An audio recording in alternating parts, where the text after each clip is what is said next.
I'm Sean DeLaney, and you're listening to What Got You There. What Got You There is a must-follow for entrepreneurs, creatives, high achievers, and change makers. Each week, I sit down with some of the world's most influential people and focus on the journey behind their success. We uncover the strategy, tactics, and routines that help them get there. Now it's your journey, so it's time to learn what's going to get you there. What got you there with Sean DeLaney? What got you there with Sean DeLaney? What got you there with Sean DeLaney? What got you there with got you?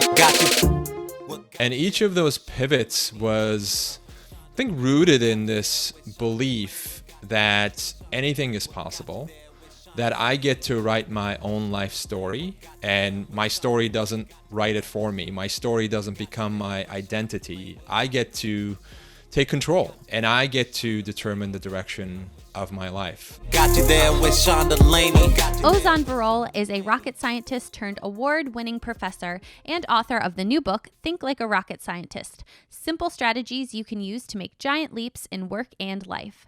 A native of Istanbul, he studied astrophysics at Cornell University and served on the operations team for the 2003 Mars Exploration Rovers. Varol later became a law professor at Lewis and Clark College. On this episode, Ozan discusses strategies and frameworks learned from his time as a rocket scientist that we can all use to make advances in our own lives.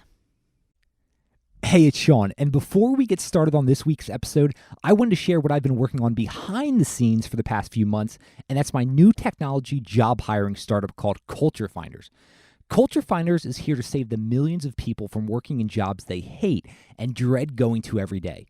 If you've ever been in a job you can't stand or hired someone who looked great on their resume but turned out not to be great and destructive to your company's culture, then listen up, because Culture Finders is for you.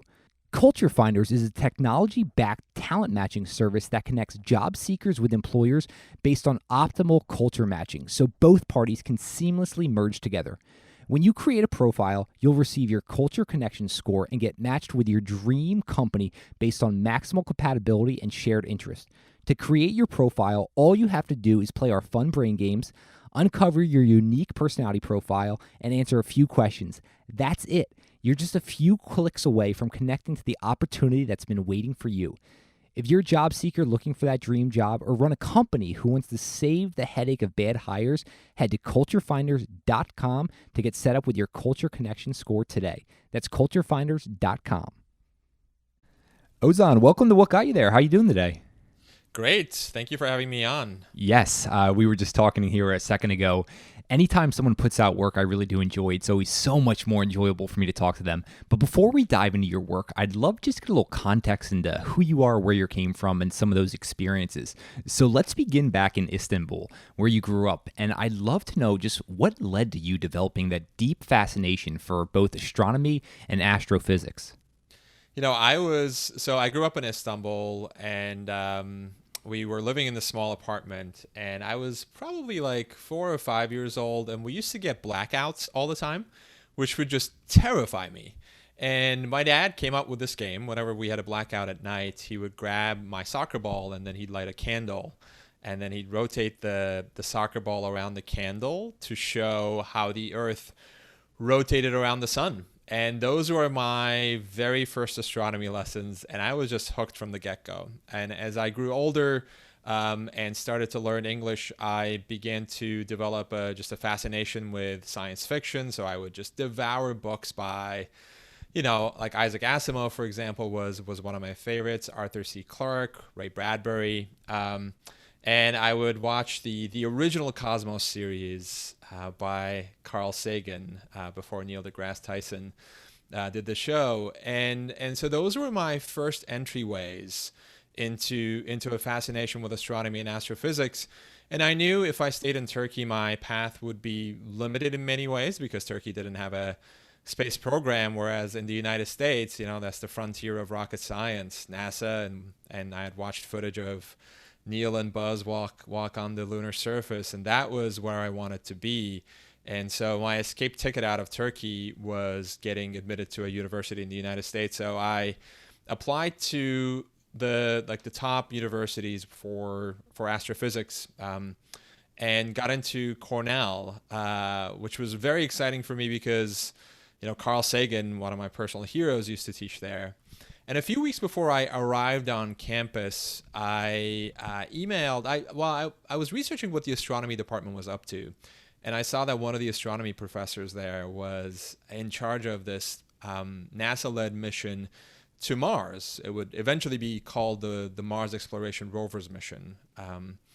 And there was no job listing, but I emailed him out of the blue and just expressed my burning desire to work for him. And thanks to the coding skills that I had taught myself in high school, he invited me in for an interview after I arrived on campus, and I got the job working on the operations team for these two rovers that ended up going to Mars in 2003.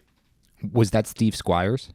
Yeah, that was Steve Squires. Excellent. No, you mentioned the Cosmos and Carl Sagan, and yeah, deep-rooted fascination with me as well. And we were fortunate enough to talk to his wife, Andrew Ann, not too long ago. So a big fan. Amazing. There. Oh, that's great. Yeah, I love that series. It sounds like, though, a lot of this was just this self-taught learning and deep-rooted curiosity. Is that true?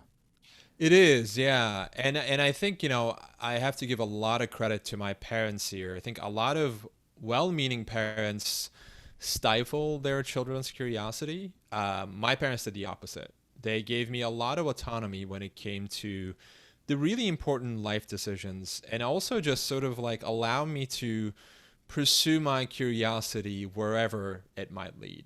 To them, there was no like crazy questions. They just let me explore and play.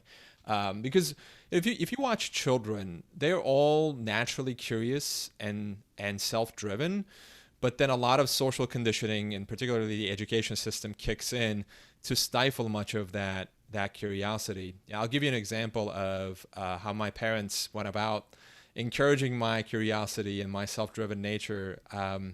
This must have been when I was, again, around like 4 or 5 years old, probably 4. The way that kindergarten system works in Istanbul is like, there was like 4 or 5 public kindergartens that were close to my house where we lived, and you could have your pick. And my parents went to all 5 of them and picked 2 or 3 that they thought would be suitable for me.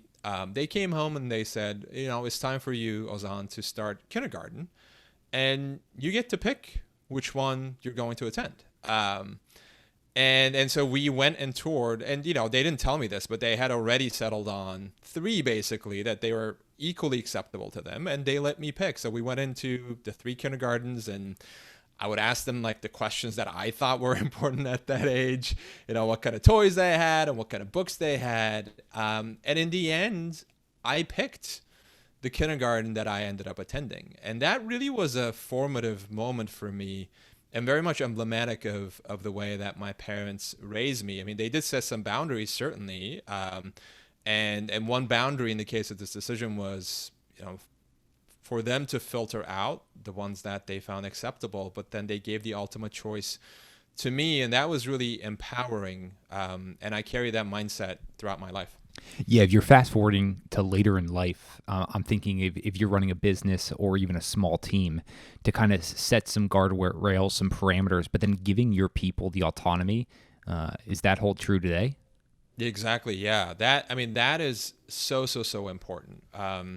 And I've done that with, all of these pivots that I've had in my life. I started out in astrophysics and worked on the Mars mission, and then did this complete 180 and went to law school, later became a law professor, and then I branched off of academia to do writing books like Think Like a Rocket Scientist and speaking to corporate audiences.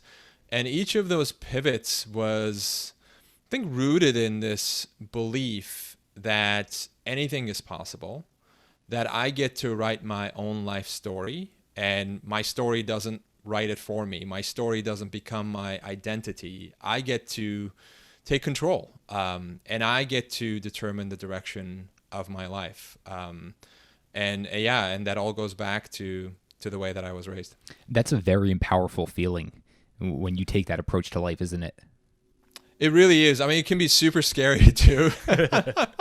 I have to say, with every major life pivot I've made, it's just, there's so much uncertainty when you go from astrophysics to law, from practicing law to becoming an academic. at each juncture, you're jumping off a cliff. And you're not only jumping off a cliff, but you also don't know what's going to be on the other end, and or what's going to be on the ground, to continue the analogy. But there is also wait, let me restart that. So at every juncture, you're jumping off a cliff and not knowing what's going to happen, but you also become a beginner too. So you move from being an expert in something to becoming a complete beginner. And that's a huge blow to your ego, right? Because, you know, when I went from, and I'm still a law professor, this is going to be my last year of teaching, but when I went from doing just academic work to branching out and starting my blog and my podcast, it was really scary, because I went from being like the sought after name in my subspecial field of comparative constitutional law, being a recognized expert in that area, to becoming a complete beginner. I was a nobody in the blogging world when I first started, and that transition, I think, is what keeps a lot of people from making a change, because they think, look, I've already established a name for myself. There is a significance to my story. There is a significance to my title, and I'm not going to risk that by starting something new. And whenever I find myself in that position, there's a number of things I do, but one of the things I do is, there's this poem I love from Dada Markova called "I Will Not Die an Unlived Life." And in the poem she writes, "I choose to risk my significance so that what comes to me as seed can move on as blossom. And what goes on as blossom can move on as fruit." And so whenever I'm afraid of making a leap into the unknown, her words come echoing in my subconscious. That line particularly, "I choose to risk my significance." And it reminds me that I've got nothing to lose and potentially so much to gain from taking a leap. So that poem is constantly on my mind when I'm making that switch. And then I also ask myself two questions whenever I'm afraid of making a pivot or a major life decision. One is, what's the worst that can happen? And I've found it really useful to actually write down what's the worst that can happen. You know, moving from being a lawyer to a law professor, well, I'm giving up this career in the practice of law, and I might never be a lawyer again, which actually, and if you probe some of those stories you tell yourself about what's the worst that can happen, you find that those are just stories. I could always go back to being a practicing lawyer if I didn't like academia. But it's also important to ask, what's the best that can happen? We often tend to focus on the worst case scenarios when it comes to dealing with uncertainty. But what's the best that can happen is a really powerful and really important question to ask that most of us don't ask. Going back to my high school senior year, when I was sitting in front of that computer typing an email to Steve Squires asking him to give me a job on this Mars project, what's the worst that can happen was, he'd probably never respond to my email again, or he'd never respond to my email and I'd never speak to him again. That was the worst that can happen. But what's the best that can happen is I'd get a job working on this dream mission to Mars when I was just daydreaming about space in my small room in Istanbul, to actually having the front row seats to the action. And so those two questions I ask myself on a fairly regular basis whenever I'm afraid of making a leap. Some simple exercises, but just so profound. I love there that when exploring the depths of your fear, you're able to tap into that poem as a source of strength. And then those two questions, I absolutely love the second one as well, in terms of what's possible there. And I think one of the great things is when you can refocus that and understand that the most potential value we essentially find at the limits of what we're capable of. And the only way to do that is to dive into the uncertainty. And this is certainly one of those uncertain times. Anything else you do when facing uncertainty? Yes. So, and I sort of alluded to this, but it'd be great to dig deeper into it. So there's a difference between one-way door and two-way door decisions. And we assume, especially when we're operating in conditions of uncertainty, that if we make a leap into the unknown, if we take a new job, if we move to a new city, if we accept a promotion, and things don't work out as we hoped, that life as we know it is going to come to an end. That is a story that most of us tell ourselves, that the decision we're making is a one-way door decision. There is no turning back.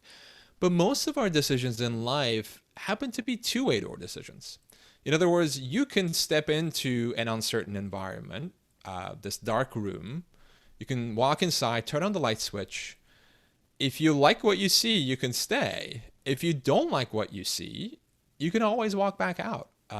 So going back to the example I mentioned of me leaving the practice of law to go into academia, I agonized over the decision for months, making every pro and con list imaginable. But once I framed the decision-making process in terms of one-way door versus two-way door decisions, the decision became much easier. It was clear to me when I thought about it through that framework that this was a two-way door decision. If I went into academia, didn't like what I saw, I could always go back to practicing law. And a lot of the decisions that look like a one-way door decision are actually two-way door decisions. You have to dig a little bit deeper to think through, to see what you can do to create an exit route for yourself if it looks like a one-way door decision. And a great way to do this, by the way, is to run experiments. I run a lot of limited experiments with my life to see what works and what doesn't work. I did this a lot with the marketing of my book, for example. This was my first mainstream nonfiction book, and there's just so many things you can do with the marketing of the book, and you don't know what's going to work until you try. There's a lot of uncertainty, and the only way to figure out to reduce uncertainty is to run small experiments. So that's what I did. I experimented with different tactics to see what worked and what didn't work, and if something didn't work, I just abandoned it, and if something worked, then I doubled down on it. But I think that experimental mindset, along with this distinction of one-way door and two-way door decisions, goes a long way, at least for me, of reducing the threshold to getting started, number one, but also reducing the fear associated with uncertainty. No, I love the one-way and two-way doors. I use that in some of the businesses I'm involved with when making certain decisions. I would love even just to kind of circle back to some of the marketing strategies you've used, just because I'd love a real-world example. Do you have any that in terms of how you were testing different strategies, just to paint a clearer picture? Sure, absolutely. So one of the things I thought about doing, and I remember distinctly, I was just sitting I had just given a keynote, I think it was in Boston. I was sitting in my hotel room, and so the book came out on April 14th, and this was November. And I started announcing the book to my email list right around then, basically. Now, the problem is, of course, if you're asking someone to take out their wallet and place an order for a book in November, when the book won't be published until April, that's a pretty big ask, because there's such a gap between when they actually make the payment and the time that they receive the book. And so I was just thinking to myself and creating a list in my hotel room of well, what can I do to provide value that's tied to the book now? And I had this idea of creating bite-sized videos, so 3-minute videos with actionable insights from the book. And I thought to myself, all right, I'll just do 5 of these. I'll record them, and then I'll give them out as a bonus for ordering the book. And I just, at that moment, I went back to the book, picked out what I thought were 5 of the sort of the most important principles, and I sat in my hotel room, pulled up PowerPoint, created a very simple presentation, and then recorded those 5 videos over the span of the whole thing took me an hour, basically, because I already knew the content. I had written the book. I just took out the parts that I thought were really important and created these videos. And then I sent an email to my list the following week saying, if you pre-order the book, you get these 5 videos. And, at the time, I had zero idea about how the list would respond to that, how my readers would respond to it. And again, the alternative is for me to sit in my hotel room and create every pro and con list imaginable to man, or I could just try it. So I tried it, and I had very low expectations, and it turned out to be a massive success. I mean, that one email, I think within a span of 24 hours, generated hundreds and hundreds of sales. So then I ended up recording another set of 5 videos, and distributed that in like earlier this year. And then I did 2 more right around the date of the launch for a total of 12 videos. And you know, the thing that I thought would not succeed turned out to be massively successful, which really goes to that experimentation mindset. We spend so much time trying to figure out the best course of action, the best choice, the best decision, but you don't know what's going to be best until you try, until you get some data, until you see what the consequences are going to be. And the best way to do that is to experiment. Such great advice there. And then I love the little experiments. The one you were mentioning, that only took an hour of your time when you're in the hotel room. But what you can gain from that is just so exponential. How do we battle this then, the popular phrase out in Silicon Valley about fail fast? What is your take on this? Yeah, so the mantra is really popular. And not only is the mantra popular, but Silicon Valley has now adopted this posture of celebrating failure. Silicon Valley companies are now holding funerals for failed startups, complete with like bagpipes, DJ spinning records, alcohol flowing freely. There are conferences dedicated to celebrating failure. I don't buy it. And I don't buy it for 2 reasons. First, when you celebrate something, you don't learn from it. And number 2, just because you're failing fast and often doesn't mean you're actually getting anything out of failure. And research backs that up. I cite 2 research studies in the book, at least 2 research studies. One is of 6,500 cardiac surgeons, and they follow them over a course of, I think, about 10 years. And the surgeons who had botched a particular procedure ended up performing worse on later procedures. So not only did they not learn from their mistakes, but they ended up reinforcing their bad habits.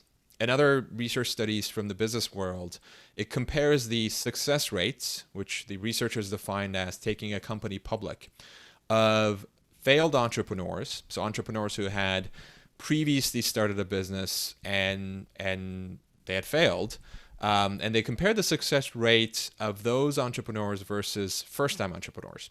Now, you might think that people who had started a business before, or tried at least, and then failed at it, would have a better chance of succeeding the second time, but that turned out not to be the case. The success rates of first-time entrepreneurs versus failed entrepreneurs are virtually identical. Now, why is that?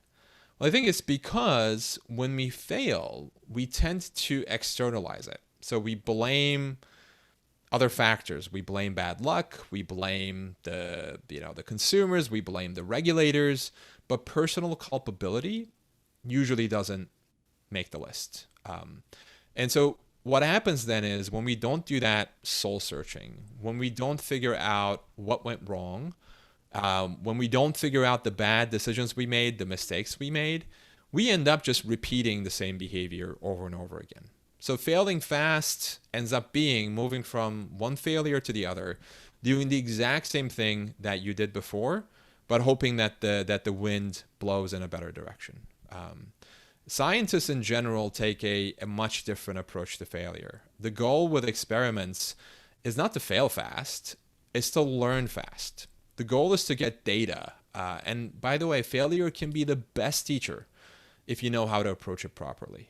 If you know how to do the kind of soul searching that's required to isolate the bad decisions you made, and so you can make sure that you don't repeat them again. And one of the other things that scientists do when it comes to failure is to keep in mind that all breakthroughs are evolutionary, not revolutionary. We're not going to succeed if you're listening to this and you're trying to reimagine the status quo in your field or create something transformative. You're not going to succeed on the first try. Like Einstein's first several proofs for E equals mc squared failed. Thomas Edison famously said, "I haven't failed. I just found 10,000 ways that don't work." SpaceX, Elon Musk's space company, their first 3 launches were spectacular failures.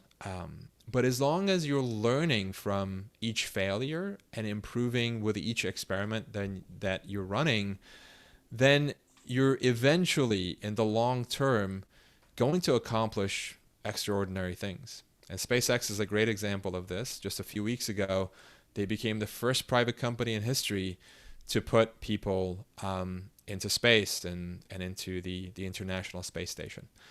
So the opening doesn't have to be grand as long as the finale is. And the best way to make the finale grand is not to fail fast, but to learn fast. Yeah, that moment a few weeks ago from SpaceX, just absolute chills down my spine getting to watch that. I love that. You were mentioning about kind of the difficulties of that soul-searching process and facing those harsh realities. So when you do fail, are there specific things you do to hold yourself accountable or to actually learn from those? Yes, I do. So one of the things I do is, first, part of the reason why we externalize failure and blame it on other people is because we say to ourselves, if I admit that I made a mistake, if I admit that my decisions resulted in this failure, that I am a failure. And to me, there's a huge difference between a failed project and a person as a failure. Because the moment you say, I'm a failure, then it's going to become really hard for you to do that sort of objective soul searching, because now you basically tied your identity, your ego around this failed project. The failed project and you became one and the same. And it's going to be really hard to separate the two, to distance the ego from the failed project and be able to look at it with some perspective. And so that's really the most important step for me, is to just reassure myself, like, I am not a failure. This thing failed. I'm not a failure. And let me now take a look at what I can learn from it.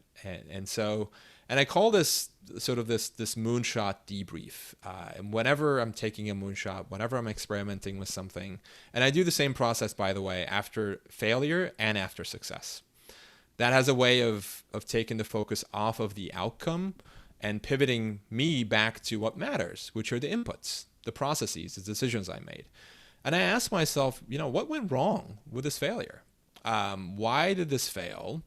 What were the decisions that turned out to be bad? What were the mistakes I made? And I write them down. So that's step number one. The other thing I do is, and this also helps lessen the blow on the ego, is to ask myself, what went right with this failure? We tend to assume that, when we fail, all of the inputs were bad. At least some people do that, right? They sort of equate the inputs with the outputs. So if the outcome is a failure, then that must mean every input, every decision that went into that was also a failure. But that assumption isn't correct. It's possible to do some things right and still fail. And I think that the most successful people and the most successful businesses are really good at honing in on what were the right decisions here and what were the wrong decisions, regardless of outcome. And then you retain the right decisions, you double down on them, and you fix the wrong decisions. And I do the exact same process after a success. Not only should you ask yourself, well, what went right with this success, but also what went wrong with this success? And where did I get lucky? Where did opportunity play a role here? Because if you don't ask yourself that question after success, then those mistakes you made along the way that were concealed by the glaring outcome, the high beam lights of success, are eventually going to snowball into something that you may not be able to control. How do you go about measuring skill versus luck in your own success? That's a great question. And it's really hard to do. Yeah, that's a very hard one.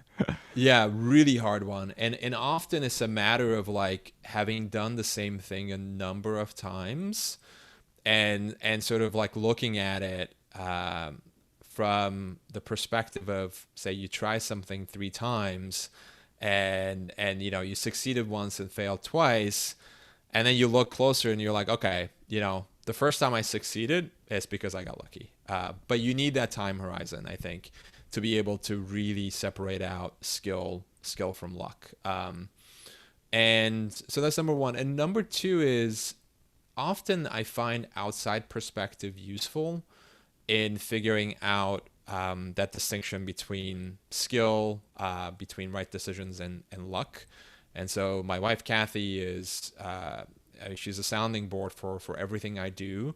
And she brings an outsider perspective to what I'm doing. She's very good at calling me on my bullshit, basically. We all and she need can those. bring it, yeah, and she can bring an outsider perspective to what I'm doing, even if she doesn't know anything about what I'm writing about or what I'm doing. She can bring an outsider perspective and ask me those questions that need to be asked, and help me see my blind spots that I might be missing. And again, this doesn't have to be an expensive consultant that you bring into your business. It can be as simple as, and it's really important, I have to underscore this, for this person to be an outsider, for this person to be not familiar with whatever problem you're working on. And we tend to dismiss the opinions of those people because we say, well, they're amateurs. They don't know what they're talking about. They haven't been in the relevant meetings.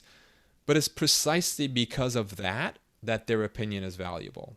Outsiders have a really good way of coming in and asking those, like what we call those dumb questions that are actually not dumb at all, because they go to some fundamental assumption that every insider is missing, but the outsiders can point that out because they don't know the status quo. They don't know your habits. They don't know your processes. They know nothing about the conventional wisdom, which means it's easier for them to spot the holes that the insiders are missing, which is why so many of the revolutionary leaders of our generation, and not just our generation, throughout history, have been outsiders to whatever industry that they were disrupting. So Elon Musk was an outsider to the space industry.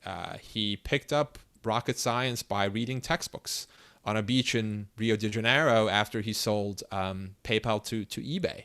Jeff Bezos, he was in the finance world before he started Amazon. Reed Hastings, the co-founder of Netflix, he was a software developer before he disrupted the movie streaming or the movie rental business. Sarah Blakely, who's the world's youngest self-made female billionaire, was selling fax machines door to door before she started Spanx, the underwear company. So all of these gatecrashers were able to see what the insiders were missing and spot the flaws that allow them to capitalize on those flaws and to replace those outdated assumptions with something much better.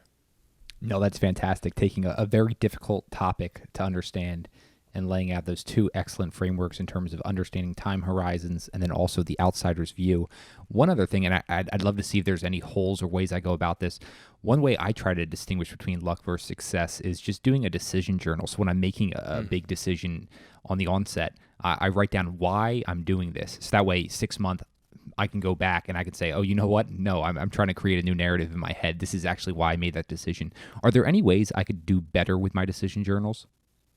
I love that. So I think it is really important to keep track of not only the decisions you made, but as you said, Sean, of why you made those decisions. And I think it's also good to keep track of your why over time. I tend to do that with anything I start because sometimes the why changes. And sometimes it's okay for the why to change, right? Because as you start out on something, you're getting data from the real world if you're running the types of experiments that we talked about. And your why over time can change, and that's totally fine. But if you're keeping track of it and why you're changing your why, basically, I think it keeps you honest. And it also allows you, at least for me, personally speaking, it allows me to make sure that I'm doing the things that I'm doing for the right reasons.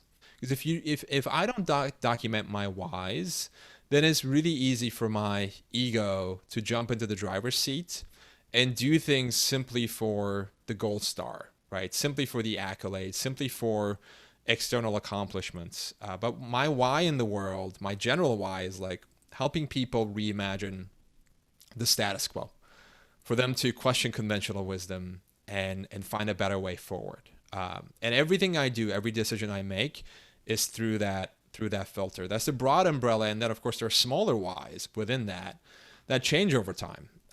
But keeping track of those is really important to make sure, for me at least, to know that I'm not being driven by ego obsessed metrics like outcomes, and I'm doing things for the right reasons. And as you said, Sean, that also helps you then to identify and distinguish between skill and luck. And because the time horizon is so important, keeping a decision journal like that allows you to have a written record of what you did and why you did it.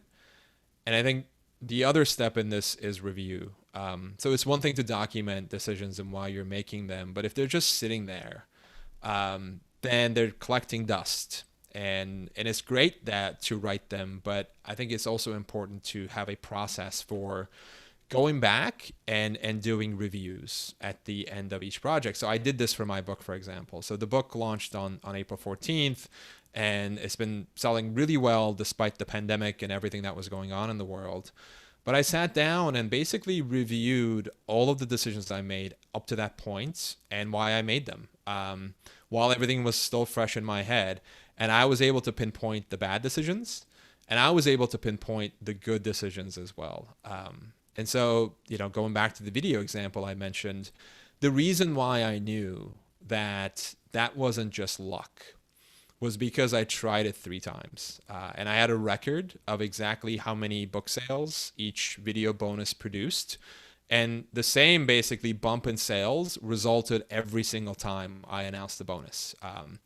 And so looking back on that, I knew that this wasn't, there might be some element of luck, but it wasn't primarily luck because the same result was obtained all 3 times basically. And so I made a note of that. And now, the next time I release a book, I know exactly what to do and what not to do. This might be a little nuanced, but when you're actually sitting down and mapping out those decisions, what does that look like? Are you just putting them down in a notebook? Or are you putting them in an Excel file? I know this is a little nuanced. I'd just love to hear. No, totally. I think these are great questions. So what I've been using is a software called Rome Research. Have you heard of it? I have heard of it and done a little research on it, but I have not started to use it yet. Yeah, it's a really intuitive way of taking notes. So the way that most note-taking systems work, it's top-down in the sense that, like, for example, if I'm writing, going back to the decisions I made with respect to the book launch, if I'm writing something about what went wrong and what went right with respect to my marketing decisions in the lead up to the launch, I would first find the note, right, that I had created for my book marketing, go in there, start a new thing, a new block, maybe a new sub-page within that page, and then jot down my decisions. The way that Rome works, it just flips it on its head. So you start the day, and each day there's a new note for each day. So I'm actually looking at it right now. It just says June 23rd, 2020. And there's an empty bullet point. And you just write. So I'm going to write right now, the decision I made with respect to the video turned out to be well.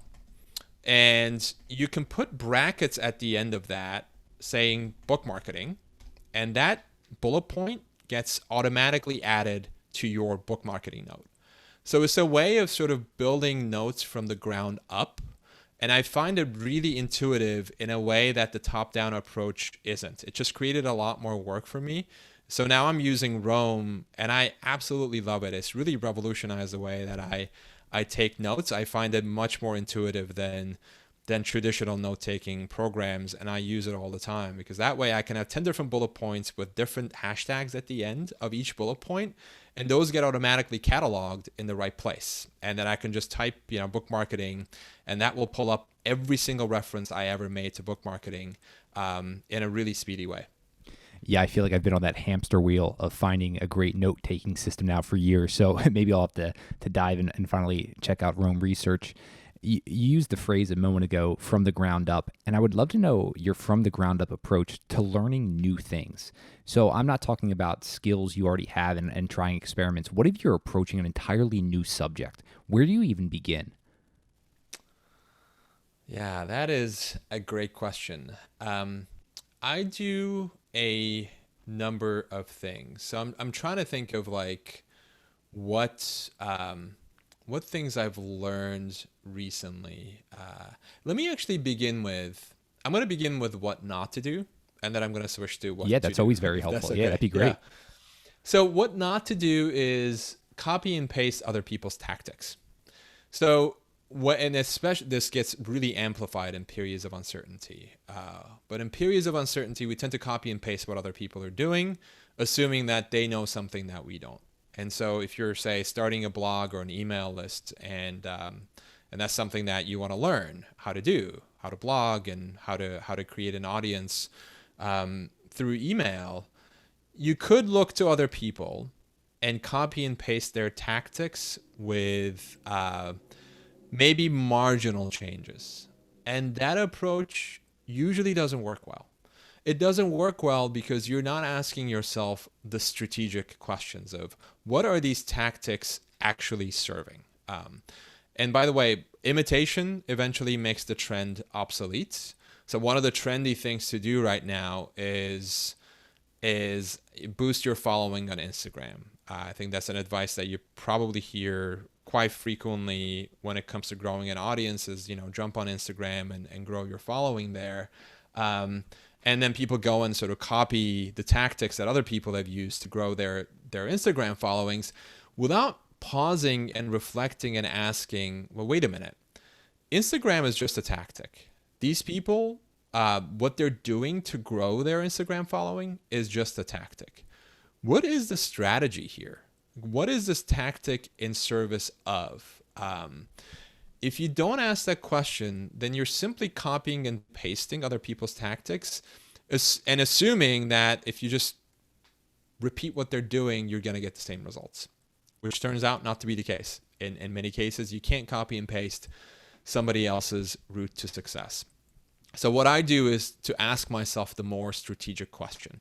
So for example, if I'm looking online and say I want to, you're listening to this and you want to write a book someday, and one of the things you have to do to be able to get a traditional publishing deal is to have an audience, and you might jump on Google and search for tactics to build your audience, and you'll probably find articles on how to grow your Instagram following, and you might jump and just start doing that right away.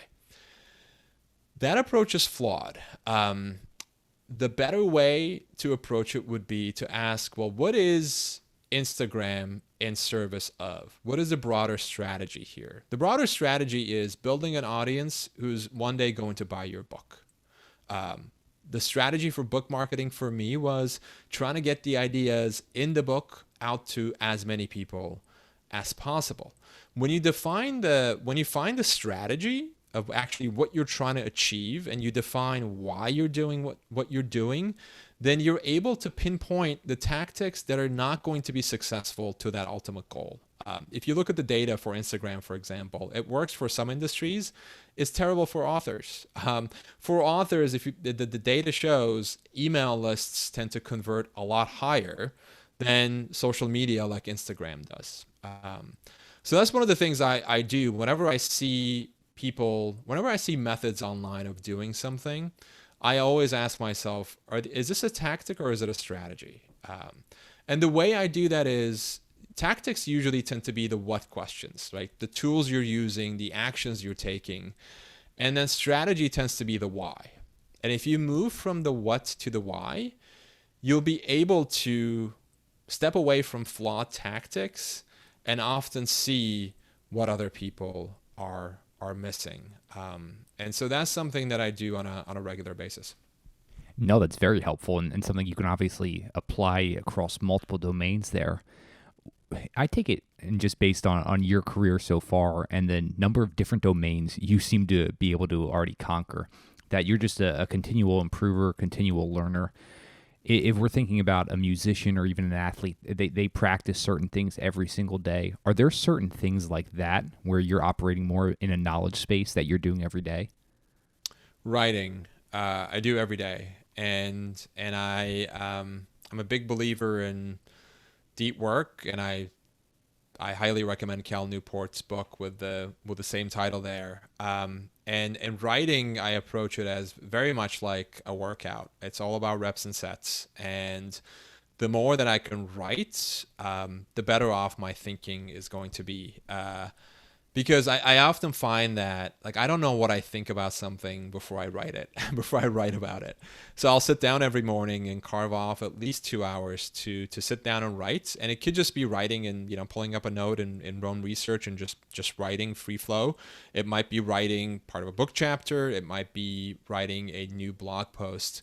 But that's how I figure out, number one, what I think about something is actually putting it down on paper.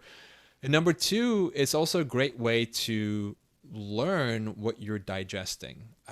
Often we're so busy with consuming information. We're reading books, we're reading the news, we're reading blogs, we're listening to podcasts, and all of that, I mean, it's like a sieve. It just sort of moves through you without sticking because you're not doing anything with that knowledge. And for me, writing about what I've read, reflecting on it, is a great way, and then sharing what I've written with other people is a great way for me to internalize what I'm intaking and making better use of it.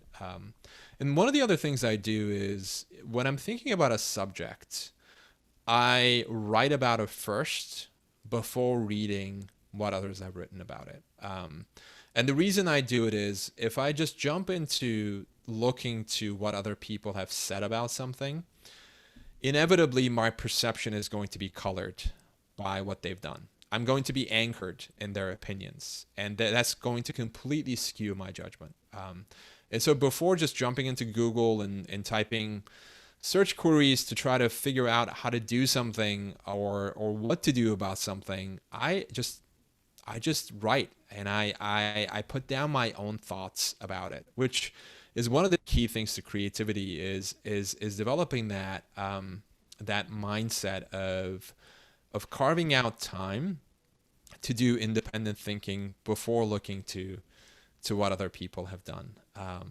We're recording this, in late June, and there's been so much written about how creativity is going to blossom during the pandemic because people are, stuck at home and they have time to write the next great American novel.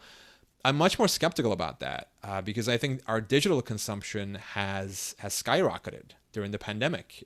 People are probably, if what I'm seeing around me is representative of the general population, people are reading the news a lot more than they used to in the past, and they're not really carving off time for a digital quarantine of sorts, as opposed to just a social one, to be able to sit with themselves and their thoughts and put them down on paper. It's amazing the number of original ideas you can generate if you simply carve out time to do nothing but think every day. So that's something I do with my writing. I also have a practice of sitting either in my recliner or I go into the sauna with just a notepad and a pen or a pencil, and no distractions, nothing. It's just time for me to sit and think and then jot down thoughts that come up. And some of the best ideas in recent memory have occurred to me in those moments of slack. This is why, by the way, people tend to have great ideas when they step into the shower, because they're stepping away from distractions and allowing their subconscious to kick in and to connect the dots that are in their brain. But if you're constantly hustling, if you're busy clearing out your inbox, your email inbox at all hours of the day, you are not giving your mind the slack it needs to make those connections. As the saying goes, it's often the silence between the notes that makes the music. I love that. Ozan, there's too much good information here. I want to dive back into your writing process prior to taking on others or expert advice there or opinions on a certain subject. So if you don't know much about it, what does that writing process look like? It's honestly just free flow.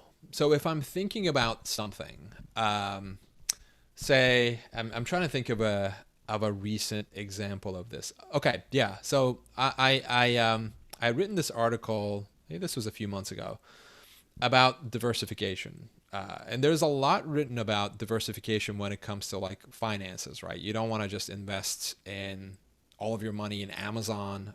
Well, maybe you may have wanted to do that 10 years ago. But the goal when it comes to financial instruments is to diversify, so you're not putting all of your eggs in one company's basket, so you're not putting all of your eggs in one industry's basket, but actually spreading out your investments across different industries. And so if one industry is hit hard, then the other one stands. And I was thinking to myself in one of these moments of slack, like, what if we take that idea of diversification and actually apply it to our identity as a person, which I didn't know anyone had talked about that before, had written about it before. I could have jumped on Google and typed in, search phrases for what I think might be on point, like identity diversification, creating multiple identities and the like. And then I could have just begun reading what other people had written. Instead, I sat down and I started jotting notes for myself.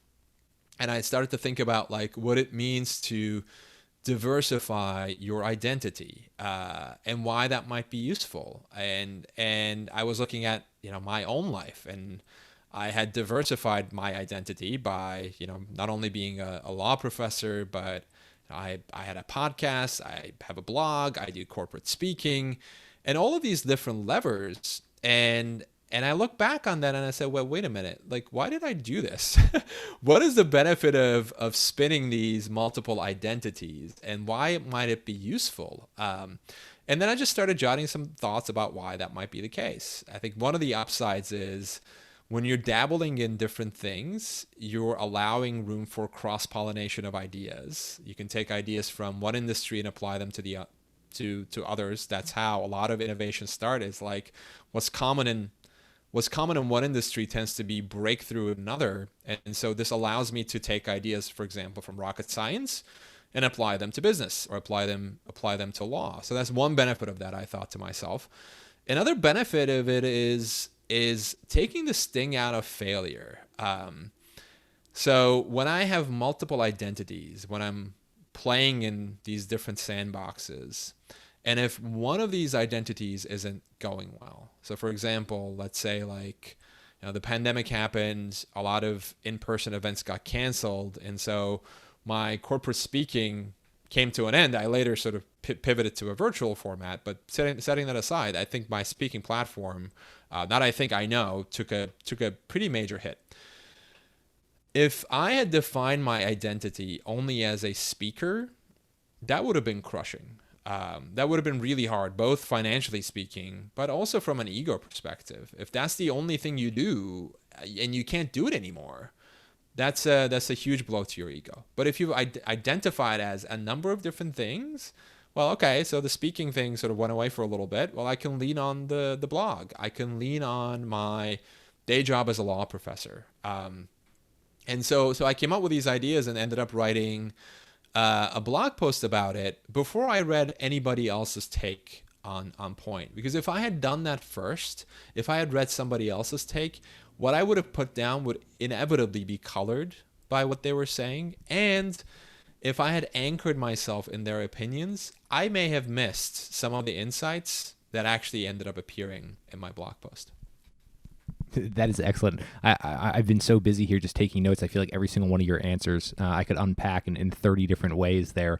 But one of the things I'd love to hit on is you talking about the cross-pollination and pulling from different fields. And that's one of the things I like about your book, because it's clear that you've studied a lot of different fields. What about for someone just kind of looking for some new things to pick up off the bookshelf? Any books that you've gone to over the years that you've really enjoyed? Yes. So what I would recommend, and I'm happy to give you specific book recommendations, but what I would recommend is for you to not just read the books that other people are reading. Because if you read just the books that other people are reading, you're going to think what they think. But for you, and one of the things that I, before the pandemic took so much joy in was walking into an indie bookstore and just looking at the shelves.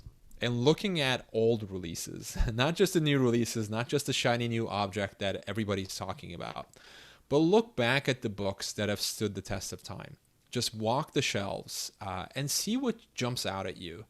It's incredible what that exercise has done for me. Some of the ideas that happened that ended up in the book came as a direct result of that practice, as just a result of me picking a random book off of a shelf at a bookstore, flipping to a random page, and reading what's on that page.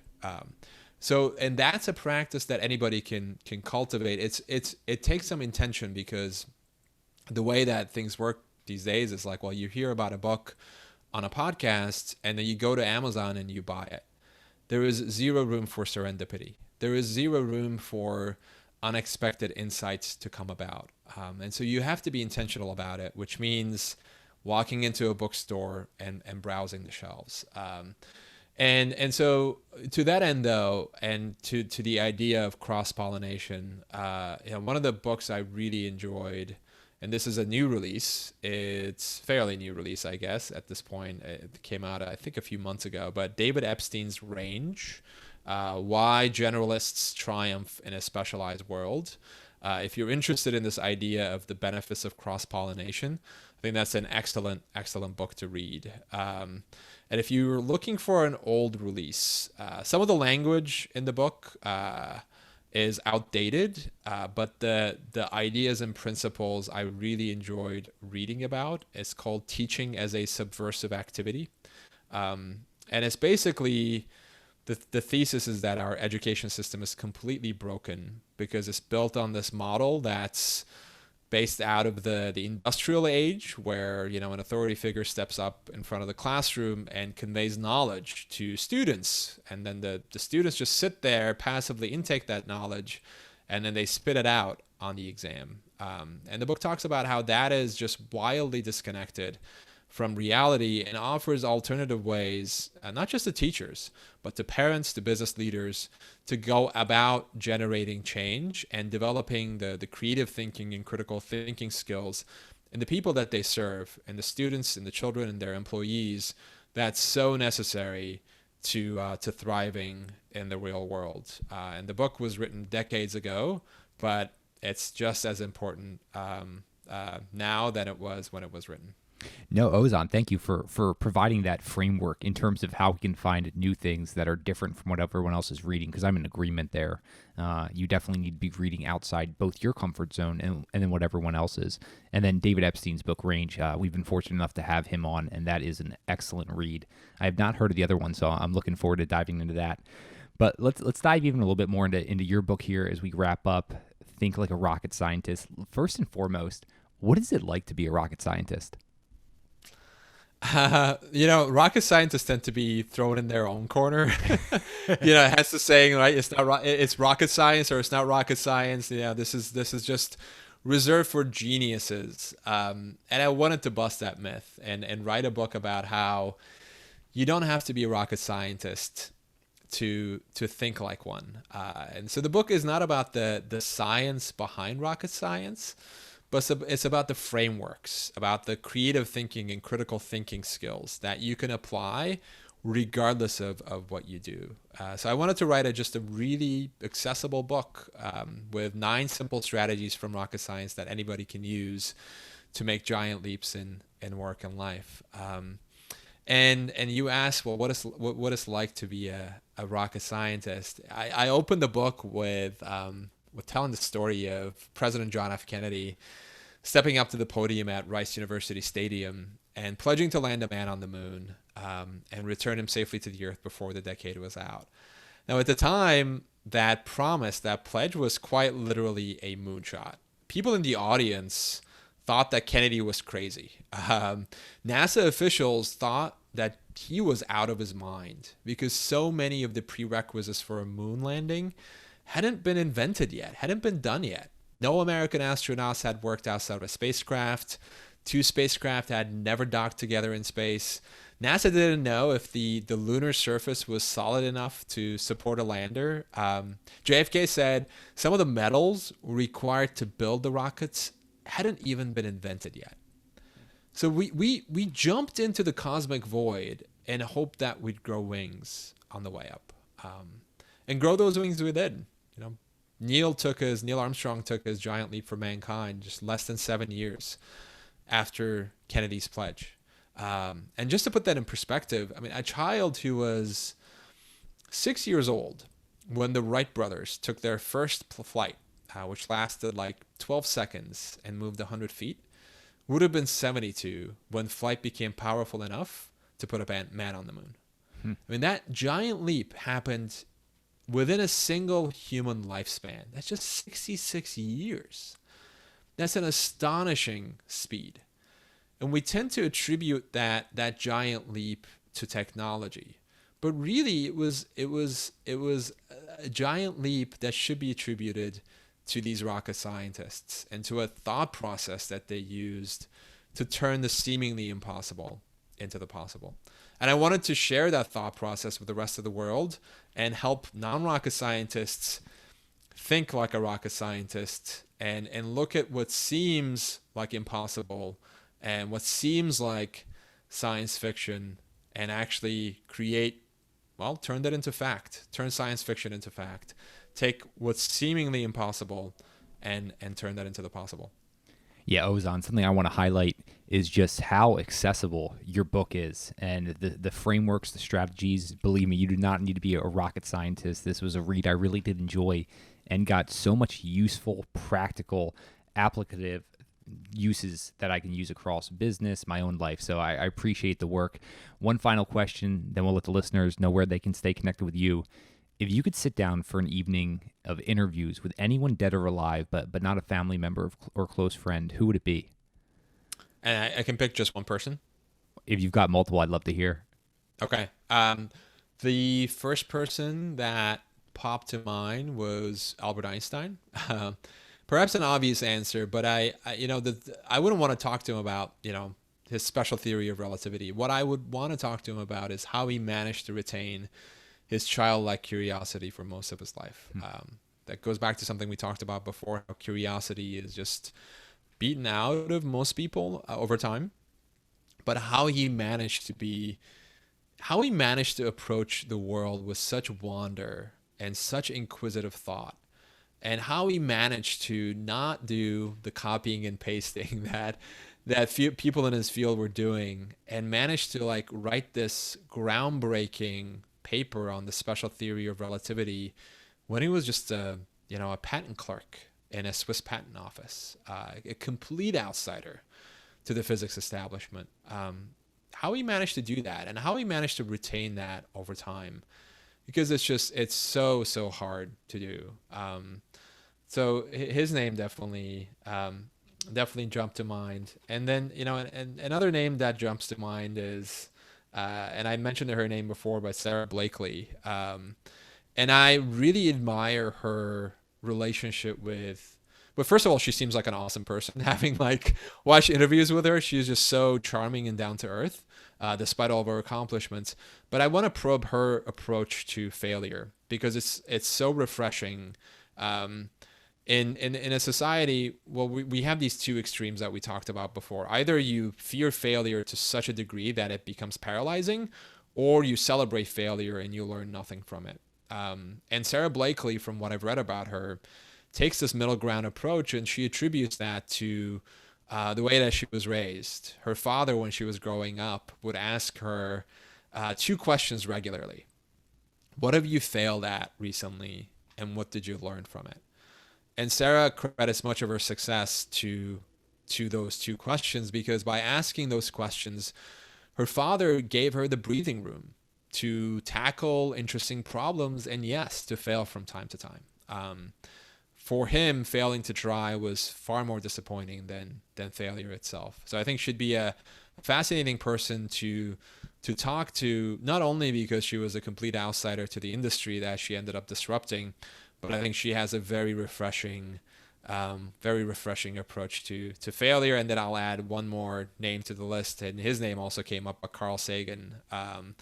He's such a hero of mine for so many different reasons. Steve Squires, the professor I worked for at Cornell, was actually a graduate student of Sagan. Sadly, Sagan had passed away by the time I showed up on the Cornell campus. But he's a fascinating person, and I love his work. Not just the Cosmos, but Contact, which is the movie, is based on a book that he wrote, and he just had this amazing mind. And then one final person that just came to mind would be Richard Feynman. And I highly recommend the book, Surely You're Joking, Mr. Feynman, to those listening.